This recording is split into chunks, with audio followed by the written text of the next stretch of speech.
Radhe Radhe friends. तो हम जा रहे हैं आज एक ऐसी जगह जो कि मैं आपको बाद में बताऊंगी। तो चलिए, ये है दिल्ली और ये है दिल्ली का चौक।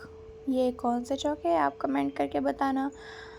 अगर आपको पता होगा तो आप ज़रूर अच्छा सा कमेंट करेंगे और एग्जैक्ट कमेंट करेंगे। मुझे लगता है ये रोड है हमारे ऑन द वे। ठीक है, और वो कहाँ के लिए तो मैं आगे बताऊंगी। ये देखो कितना अच्छा मौसम था। वैसे ये है, कुछ कुछ पहाड़ियाँ नज़र आ रही है। अगर कोई गेस कर सकता है तो प्लीज़ कमेंट करें।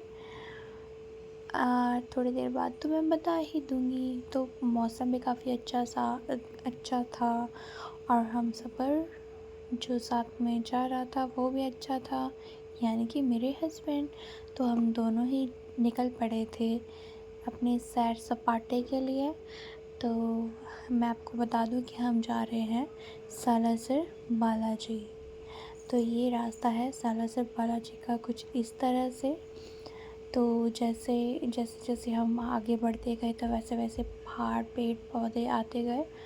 जो ये देखिए पहाड़ इस तरह से आ रहे हैं। पहले तो मुझे लगा कि शायद आगे पहाड़ ही है, पर जैसे सालासर बालाजी राजस्थान में है तो मुझे लगा वहाँ पे तो पहाड़ियाँ है ही नहीं, वहाँ तो वो सूखा है। पर देखो कितनी हरियाली है और हरियाली के साथ साथ पहाड़ियाँ भी हैं।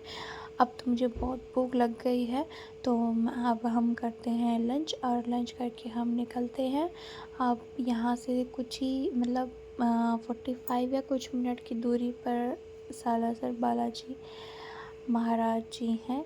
और चलिए उनसे मिलते हैं। रोड कुछ इस तरह की है। रोड पे आपको मैक्सिमम गाय बकरियाँ और गाय के बहुत बड़े बड़े झुंड मिलेंगे।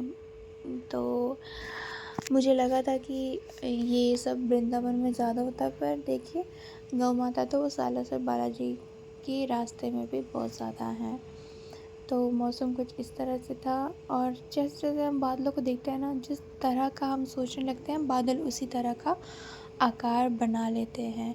तो अगर हम कुछ भी इमेजिन करेंगे आपको आसमान में बादलों के बीच वैसे ही दिखाई देने लग जाएगा। तो देखिए बादल कुछ इस तरह के थे। हाँ, हालांकि ये शाम का टाइम होने वाला था क्योंकि हम दिन में निकले थे और अभी शाम ढलने वाली थी। तो रास्ता कुछ इस तरह से था। कुछ कुछ रास्ता बीच में हाईवे से था और कुछ रास्ता गांव से था। अब हमें नहीं पता था कि ये रास्ता कौन सा है। हम तो भाई गूगल जी के आदेशानुसार चल रहे थे, जहाँ से गूगल जी बता रहे थे वहीं से हम जा रहे थे। तो कुछ रास्ता ऐसा था, कुछ कच्चा था। तो इस तरीके का बहुत ही आनंदमयी ये सफ़र रहा।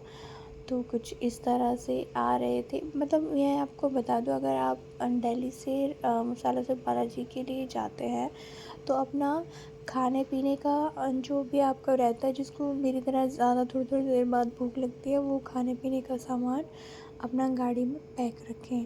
क्योंकि अगर आपको कुछ क्रेविंग होगी तो हमें तो शॉप नहीं दिखाई दी, पर जो ढाबे हैं जहाँ पे होटल रेस्टोरेंट हैं वो भी ठीक ठाक से ही हैं। तो आप वहाँ पे खाना भी खा सकते हो। लेकिन अगर आपको मेरी तरह भूख लगती है ज़्यादा ज़्यादा तो नहीं, मतलब थोड़ी थोड़ी देर बाद, तो आप अपना खाना अपनी गाड़ी में अपने साथ रख सकते हैं। तो देखिए मैंने कुछ क्लिप्स भी ऐड की हैं। तो ये हम बिल्कुल पहुंचने ही वाले थे। तो ये है कुछ गाँव का रास्ता। लगता है कि यहाँ पे भी थोड़ी बहुत बारिश हुई थी, बट लेकिन ज़्यादातर सूखा है। ये बारिश, ये कहीं नल वल खुला रह गया होगा उसका पानी है। बट हाँ, राजस्थान में काफ़ी अच्छी वाई तो अच्छा लगा। और वेट था कि कब हम बालाजी के यहाँ पहुँचे और कब उनके दर्शन हमें मिले। और मुझे तो ये भी लग रहा था कि जैसे जितना वेट हम सालासर बालाजी पहुँचने का कर रहे हैं उतना ही वेट बालाजी हमारे पहुँचने का कर रहे हैं। मतलब हम और बालाजी दोनों ही एक दूसरे का वेट कर रहे थे कि कब हमें उनके दर्शन हो और उनको कि कब वो हमें देखें। तो इस तरह का है। यहाँ पे आसपास में मंदिर भी हैं और ये इस तरह का रोड है और अंदर एक छोटी सी ग्राउंड में पार्किंग है। आप वहाँ भी खड़ी कर सकते हो गाड़ी, वो फ्री ऑफ कॉस्ट है। अगर आप थोड़ा मंदिर के और पास जाओगे तो उस वो चार्जेबल है। तो हमने तो यहीं बाहर ही खड़ी की थी, क्योंकि यार मंदिर आए हैं तो कुछ कदम तो पैदल भी चलना ही चाहिए। तो हमने यहाँ गाड़ी पार्क कर दी और अभी ये जा रहे हैं हम पैदल चल के, और ये कुछ मीटर होगा, 500 मीटर होगा लगभग। तो ये हम चल के जा रहे हैं। हम कुछ प्रसाद और ये देखते हैं रहने के लिए, हम क्योंकि हमारी बुकिंग नहीं थी तो हम ले रहे हैं प्रसाद। और अब हम एंटर करेंगे सालासर बालाजी में। जय हो बालाजी। और ये अगले दिन सुबह हम निकलते हैं खाटू श्याम बाबा के लिए। जी हाँ, खाटू श्याम बाबा के लिए। तो ये हमारा 3 दिन का ट्रिप था, जो कि पहला सालासर बालाजी, फिर खाटू श्याम जी। तो देखिए ये खाटू श्याम जी के झंडे लेके जा रहे हैं हम भक्तगण। तो इस दिन जन्माष्टमी थी और ये हमने दर्शन कर लिए और हमें एक मोदक भी मिला है। ये खाटू श्याम जी का आशीर्वाद। ये है कुछ बाहर से दर्शन। और खाटू श्याम जी के बाद हम आए हैं जयपुर, द बिग सिटी। ये कुछ इस तरह से है, जो जयपुर का मेन बाज़ार जो है उसमें इस तरह की इधर उधर जो आर पार दुकानें हैं। और ये रोड तो थोड़ी सी कंजस्टेड है, क्योंकि यहाँ पे ई रिक्शा, ऑटो ये सब चलता है। तो यहाँ पे मुझे लगता है कि सैटरडे संडे जब भी हॉलीडे होता है यहाँ पे ट्रैफिक ज़्यादा मिलेगा। अगर आपको आराम से विज़िट करना है तो आप वीकडे में आ सकते हैं, तब आपको कोई भी क्राउड नहीं मिलेगा और आप अच्छे से हर चीज़ देख सकते हो। तो जयपुर आर्ट के लिए बहुत जाना जाता है, तो यहाँ पे आर्ट तो बहुत ही है भाई। तो ये है अगले दिन की सुबह, जो कि कुछ इस तरह से है। और हम ब्रेकफास्ट करके हमें वापस भी आना था और थोड़ा घूमना भी था। तो ये हम ब्रेकफास्ट कर रहे हैं। तो ब्रेकफास्ट भी काफ़ी लाजवाब था, काफ़ी कुछ चीज़ें थी यहाँ पे ब्रेकफास्ट में खाने के लिए।